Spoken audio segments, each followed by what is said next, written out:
It was a split second. It took 2 lives in one day. You expect to be with somebody forever. He loved sports. He was an awesome father. Been together 32 years. The kids were always our top priority. He was always there for us. You felt love when you were around him. He'd go up to anybody to talk, carry on a conversation, no matter where we were at. He never wanted gratitude. He just wanted to help someone out. He just did it out of the goodness of his own heart. Sports were very big in our family. Dave coached, I coached. We just kind of had that connection. I loved the game because I know he loved the game, and it was just something we could all share with him. Dad was just a great teacher. He was always my catcher. He had this awesome balance of being our biggest cheerleader and also patience. My biggest and best memory with Grandma is probably tea parties. Didn't even think twice about it growing up, how special it was, but now looking back, it's just so cute. Love that. My favorite memory with her is probably just playing cards and dominoes and her little kitchen table. It was always fun to just stop in, and she always had something to talk about. She's just the patriarch of the family. You could go to her for advice. I remember them always saying that his job as a son was to always keep her young. It was a great example about how your relationship with your parents should be. She helped take care of the kids with school. She came to their games, very supportive. She was 86 years old, but she lived a wonderful life. A very classy lady. They were so involved with us. We were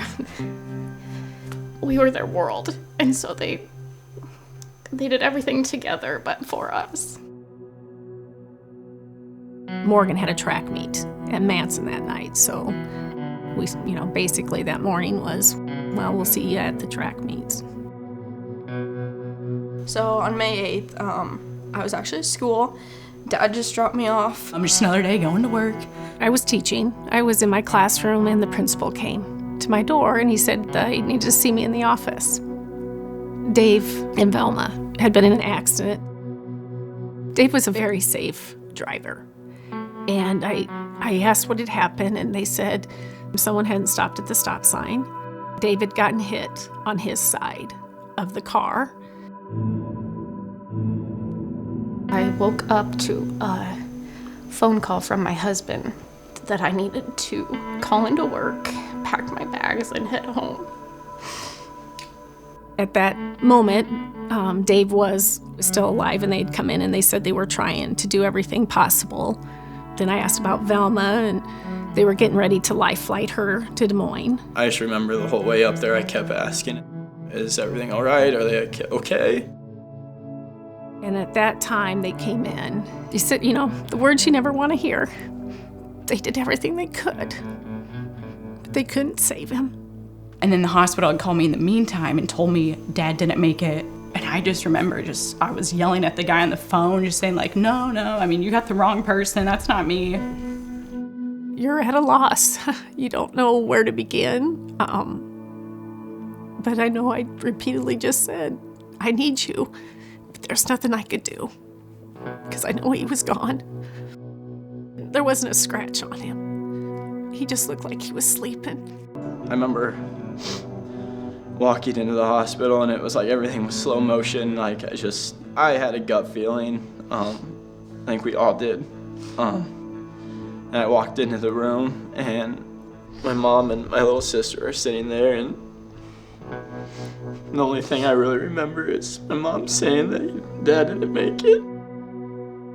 Then I got to go in and see Velma, and I do remember the doctor just saying, don't tell her that Dave was gone, because they were very close, and she wasn't awake.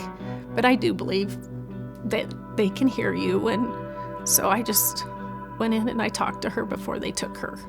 She ended up passing away about 11:45 that night. I would do anything to have that time back.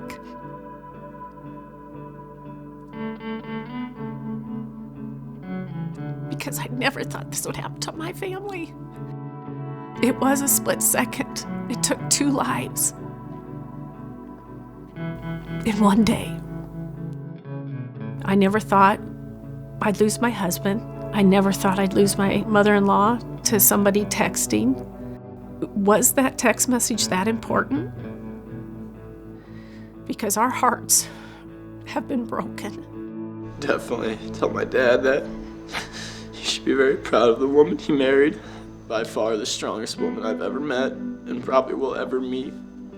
She has kept us four very close and has been our rock through this. At first, it's baby steps.